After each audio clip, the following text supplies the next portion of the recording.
अस्सलाम वालेकुम दोस्तों, मैं हूं आपका दोस्त आदिल मदनी। नुक्कड़ चैट के एक और एपिसोड में आप सबका खैर मकदम है। आज हम आपकी मुलाकात करवाने जा रहे हैं सिल्वर्ट्स कंपनी के अशफाक आलम सिद्दीकी साहब से। कोरोना के अलामतों में से एक अलामत यह है कि मरीज का दम घुटता है और सांस लेने में दुश्वारी होती है। ये कोरोना के जो आखिरी की स्टेज है, उस यानी जो आगे की स्टेज है, उसमें होता है। तो एक इसको मद्देनजर रखते हुए अशफाक भाई ने एक बहुत ही ज़बरदस्त डिवाइस जो है तो खुद औरंगाबाद में मैन्युफैक्चर किया है। और इनकी काविश ये है कि यहाँ पे कम से कम औरंगाबाद में वेंटिलेटर का शॉर्टेज ये नहीं होने देंगे। हम पहले इनसे गुफ्तगू करते हैं, उसके बाद इंशाल्लाह उस मशीन का भी जायज़ा लेंगे। अशफाक भाई, ये बताइए कि ये आइडिया आपके जहन में कैसे आया? आपकी कंपनी तो बहुत सारी दूसरी चीज़ें बनाती है, तो वेंटिलेटर का आइडिया आपके जहन में कैसे आया? जैसे ये पेंडेमिक शुरू हुआ तभी से ये ख़बरें आने लगी कि इस बीमारी के लिए वेंटिलेटर्स बहुत ज़्यादा ज़रूरी है। तो हम चूँकि इसी फील्ड में हैं, ऑटोमेशंस वगैरह का काम करते हैं, तो हमने इसके बारे में मालूमात हासिल की और कई लोगों ने ऐसे प्रोजेक्ट्स यहाँ पर चालू किए थे जिसको एम्बू बैग ऑटोमेशन कहा जाता है, जो वेंटिलेटर का रिप्लेसमेंट है। लेकिन तभी हमको ये क्लिक किया कि ये काम जो है नहीं करेगा उस हिसाब से। तो हमने कुछ डॉक्टरों से बात की, सिविल हॉस्पिटल के हमारे औरंगाबाद के कुछ डॉक्टरों से और कुछ पर्सनल दोस्तों से। तो उन्होंने कहा कि कुछ देर के लिए एम्बू बैग ऑटोमेशन तो काम करेगा, लेकिन 24 घंटे 24/7 अगर पेशेंट को अगर सांस देनी है तो उसके लिए आईसीयू वेंटिलेटर्स की ज़रूरत है। हिंदुस्तान में आईसीयू वेंटिलेटर्स बनाने वाली कंपनी बिल्कुल हाथ गिने जैसी ही थी, अभी तक वहाँ पर नहीं थी। इसलिए हमने ये सोचा कि हम इसी फील्ड में हैं और लॉकडाउन का वक्त जो था उसमें हमारे पास वक्त था कि हम कुछ डेवलपमेंट कर सकें। तो हमने एग्जिस्टिंग जो भी रिसोर्स थे उसको यूज़ करके प्रूफ ऑफ कंसेप्ट बनाया और इस वेंटिलेटर को पहले समझा सिविल हॉस्पिटल में जाके कि क्या ज़रूरतें हैं, क्या नई चीज़ें इसके अंदर लाई जा सकती है, इसका कॉस्ट किस तरह से कम किया जा सकता है, और उसके ऊपर हमने काम चालू कर दिया। मैं और मेरे पार्टनर परवेज़ अख्तर, हम दोनों ने मिलकर फिर इसका पूरा डेवलपमेंट किया है, जो कि फुल फ्लेज आईसीयू वेंटिलेटर का रिप्लेसमेंट है। अच्छा, ये जो वेंटिलेटर आपने बनाए तो इसको मेडिकल की किसी अथॉरिटी ने इसको सर्टिफाई किया है क्या? ये वाकई में वर्क करने के काम का है? जहाँ तक अभी तक का ताल्लुक़ है, एट प्रेजेंट हमने सिर्फ ये कर पाए हम कि सिविल हॉस्पिटल के एनेस्थीसिया डिपार्टमेंट के जो लोग हैं, एचओडीज़ वगैरह हैं, उनको हमने दिखा के ये उनसे वर्बली खाली वेरीफाई किया कि we are moving in right direction. फिर हमने उसको प्रोडक्ट को कंप्लीट किया है अभी, और अभी हमने अप्लाई किया है सर्टिफिकेशंस के लिए। इसके काफ़ी सर्टिफिकेशंस है, किसी एक सर्टिफिकेशन से इसका काम नहीं होता है। तो ये 5-6 सर्टिफिकेशंस है जिसके लिए हमारा प्रोसेस ऑनगोइंग है। तो जल्द ही इंशाल्लाह हम इसको मुकम्मल करेंगे। जी, इसका जो भी रॉ मटेरियल है, इसमें लगने वाली जितनी भी चीज़ें हैं, तो क्या ये औरंगाबाद ही में अवेलेबल है या आपको कुछ बाहर से भी मंगवाना पड़ा? नहीं, कुछ बाहर से कुछ पार्ट्स हमको मंगवाने पड़े, जो जैसे कि सेंसर्स वगैरह यहाँ पर औरंगाबाद में बिल्कुल अवेलेबल नहीं थे। स्टार्ट में हमने चाइना से मंगाए, लेकिन अब हमने लोकल भी सोर्सेस इंडिया के अंदर के ढूंढ लिए हैं कि जो ये इसको हमको प्रोवाइड कर रहे हैं। अलबत्ता बाकी का चीज़ हमने वही मटेरियल इस्तेमाल किया जो इंडिया में ऑटोमोटिव इंडस्ट्री में औरंगाबाद में हमको अवेलेबल मिले, ताकि हम जल्द से जल्द जितना चाहे उतना प्रोडक्शन कर सकें। तो ये अब तकरीबन मटेरियल अवेलेबल है। अच्छा अशफाक भाई, इसकी सर्टिफिकेशन हो जाने के बाद, अगर ये सर्टिफाई हो जाता है और ये अगर गवर्नमेंट आपसे ये बनाने के लिए कुछ ऑर्डर देती है, तो आपके पास क्या तैयारी है? आप कितनी क्वांटिटी में इनको अवेलेबल करा के दे सकते हैं? अभी हमारी जो तैयारी, हम जिस तरफ जा रहे हैं, तो हमारी ये कोशिश है कि 50 वेंटिलेटर्स पर डे हम बना पाएँ। इसकी हमारी कोशिश जारी है, हो जाएगा इंशाल्लाह। 50 वेंटिलेटर पर डे आप बनाने की तैयारी में है, तो इसका रॉ मटेरियल वगैरह आपके पास है?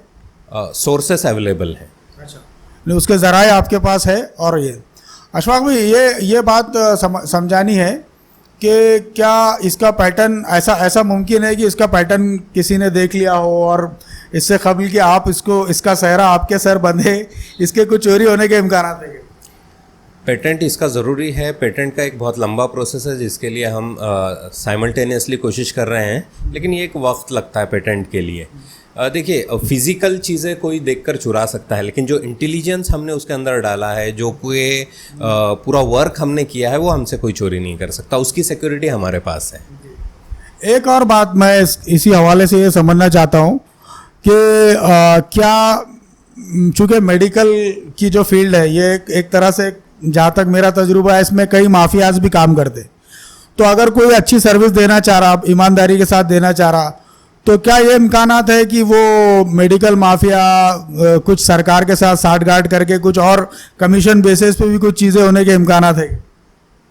देखिए, इसमें बिल्कुल यकीनी ये सारी चीज़ें हो सकती हैं और पहले से हैं, लेकिन इस वक्त जिस तरह से हालात हैं तो इस तरह उम्मीद की जा रही है कि गवर्नमेंट इसके अंदर बहुत आगे आकर सपोर्ट करे। और ऑलरेडी इस तरह के मेल्स जो है गवर्नमेंट इंजीनियरिंग कॉलेज को और कई लोगों को, और जहाँ तक हम एमएसएमई में रजिस्टर है तो हमको आया था। एक ये भी एक ट्रिगर पॉइंट था कि गवर्नमेंट ने हमको मेल किया था कि हमको पेंडेमिक में इन सारी चीज़ों की ज़रूरत है, आप इसको कुछ प्रोवाइड कर सकते हैं। तो उस लिहाज से यहाँ तक का रास्ता तो ये लग रहा है कि वो लोग जो है बहुत आमादा है कि हिंदुस्तान में ये सारी चीज़ें बने और कम से कम कीमत में जल्द से जल्द चीज़ें मुहैया हो। तो अभी इम्कानात यही हैं और उम्मीद भी यही करते हैं गवर्नमेंट से हम कि ये सारे चीज़ों को वो रास्ता आसान करें। अच्छा, जो वेंटिलेटर हम बाहर से आयात करते हैं या इंपोर्ट करते हैं, या भारत में जो ट्रेडिशनल वेंटिलेटर है, जो है जिसको आईसीयू वेंटिलेटर आप कह रहे हैं, तो इसकी कीमत क्या है? और आप जब ये देंगे तो आप इसको क्या कीमत में आप दे सकते हैं? दोनों का फ़र्क क्या है? जी देखिए, मार्केट में कई ऐसे लोगों ने ये कहा है कि हम बहुत ही सस्ते में, जैसे कि बड़े बड़े लोगों ने कहा कि 15,000, 20,000, 25,000 हम वेंटिलेटर देंगे, लेकिन वो एक एम्बू बैग ऑटोमेशन है जो कि बहुत ही इमरजेंसी में 5 से 10 मिनट या आधे घंटे के लिए काम में आ जाता है। आज की डेट में ये होता था, मैं बहुत मुख्तसर से वो बता दूं कि जब भी ऐसी ज़रूरत पड़ती है तो जिसको स्किलफुल ऑपरेटर है वो अपने हाथ से एम्बू बैग को ऑटो कर चलाता है और उसको सांस देने की कोशिश करता है, लेकिन उसके लिए बहुत स्किल्ड रिक्वायर्ड है। तो लोगों ने उसको ऑटोमेट किया है कि जो बहुत ही कम कीमत में है अवेलेबल, तो वो बहुत आसानी से होते हैं। लेकिन असल चीज़ जो है कि 24/7 जिसके अंदर क्लोज लूप सिस्टम हो, पूरे सेंसर्स हो, जिसकी वजह से मॉनिटरिंग प्रॉपर हो सके कि एक्चुअल मरीज़ किस तरह से रिस्पॉन्स कर रहा है। अगर आप सांस देते रहे और उसका रिस्पॉन्स प्रॉपर हमको पता ना चले तो वो जानलेवा भी हो सकता है। इसलिए आईसीयू वेंटिलेटर की ज़रूरत है और आईसीयू वेंटिलेटर में लोग बहुत प्रीमियम कमा रहे थे, क्योंकि डिमांड एंड सप्लाई का जो चीज़ होती है, तो आज की डेट से पहले जो था, पेंडेमिक से पहले और आज भी डेट में उल्टा उनका रेट्स और बढ़ गए हैं। तो 8 लाख से शुरुआत है और 14 लाख 15 लाख के रेंज में मैक्सिमम वेंटिलेटर्स अवेलेबल हैं। लेकिन अब हमने जो ये यहाँ पर बनाया है और लोकल में हम जब इसको प्रोड्यूस करके दे रहे हैं, तो हमारी उम्मीद है कि हम इसको 2.5 लाख के अंदर एंड कस्टमर्स तक पहुँचा देंगे। और ये तो शुरुआत रहेगी। इंशाल्लाह जब मास प्रोडक्शन में इसको और चलाया जाएगा, इसकी कीमतें डेफिनेटली बहुत ज़्यादा और कम करने की हमारी कोशिश रहेगी।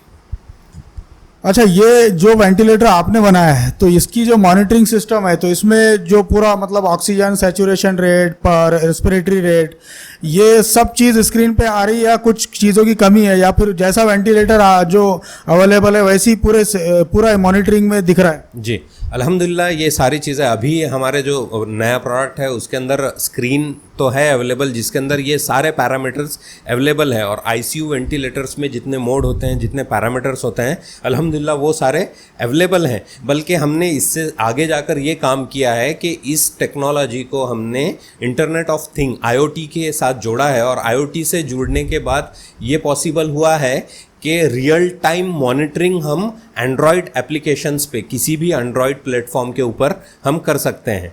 तो इसका फ़ायदा ये है कि अगर कुछ स्पेशलाइज्ड डॉक्टर से आपको बात करनी है तो आपको कम्युनिकेशन में गैप नहीं रहेगा। वो रियल टाइम आज की डेट का जो भी चल रहा है उसका रियल टाइम या पिछला पूरा 1 दिन का 2 दिन का रिकॉर्ड वो इमीडिएटली अपने मोबाइल के ऊपर देख सकता है। अगर वाईफाई से कनेक्टिविटी है, इंटरनेट से कनेक्टिविटी है, तो वो अपने पास रियल टाइम में क्या चल रहा है वो देख सकता है, और वो पैरामीटर जो क्लिनिशियन है आईसीयू में उसको सजेस्ट कर सकता है। तो ये एक एडिशनल चीज़ हमने जो है इसके अंदर डाली है।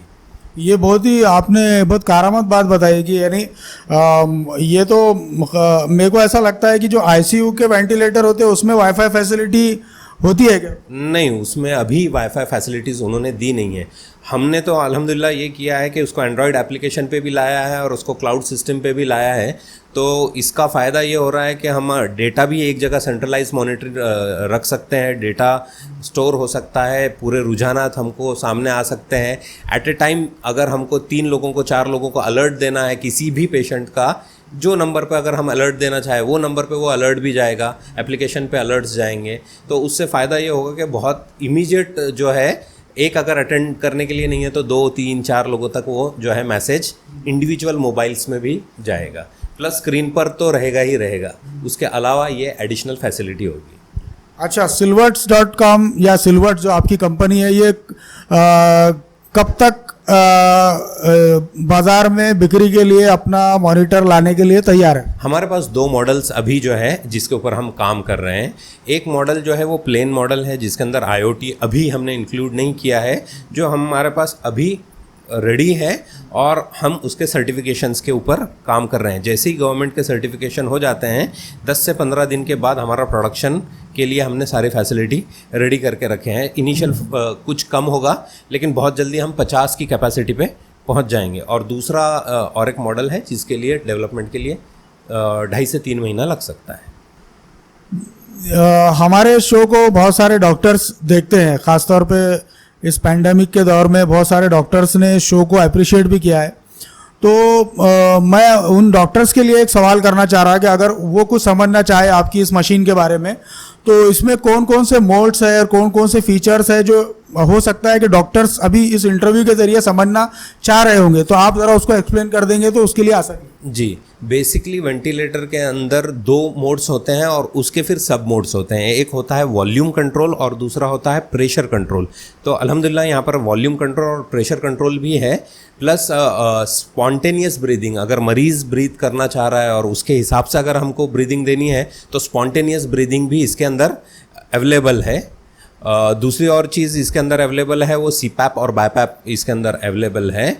और ऑक्सीजन ब्लेंडर, यानी जितना ऑक्सीजन चाहिए उतना ऑक्सीजन हम इसके अंदर दे पाते हैं। तो इतने मोड्स अवेलेबल हैं, 8 मोड्स इसके अंदर अवेलेबल हैं अभी। और ऑक्सीजन ब्लेंडिंग का आप बता रहे थे, तो वो ऑक्सीजन ब्लेंडर के अंदर ये होता है कि मरीज़ की रिक्वायरमेंट के हिसाब से हम उसको ऑक्सीजन कितना चाहिए, कितना ऑक्सीजन उसकी सांस में जाना चाहिए, उस ऑक्सीजन को हम कंट्रोल कर सकते हैं। तो जो परसेंटेज चाहिए वो परसेंटेज ऑटोमेटिकली हम जो है दे सकते हैं।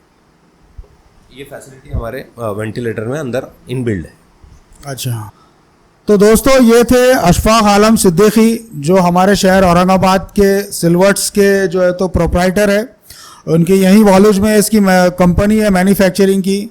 यहाँ पे उनका खलबे शहर भी दफ्तर है और ये इस फील्ड में काफ़ी महारत रखते हैं। मैकेनिकल इंजीनियर की और ऑटोमेशन की जो फील्ड है इसमें काफ़ी महारत रखते हैं। बहुत बहुत शुक्रिया कि आपने अपना कीमती वक्त हमारे चैनल के लिए दिया और एक बहुत ही कीमती चीज़ जो इंसानों की जान बचाने वाली है, आपने इससे जो है तो मुतारुफ़ कराया, इसकी ईजाद की और हमारे शहर को ये एजाज़ पहुंचा कि आज हम वेंटिलेटर बनाने के काबिल हो गए। तो आपका बहुत बहुत शुक्रिया दोस्तों। फिर नुक्कड़ चैट के किसी और एपिसोड में मुलाकात होगी, तब तक के लिए अल्लाह हाफिज़। नुक्कड़ चैट।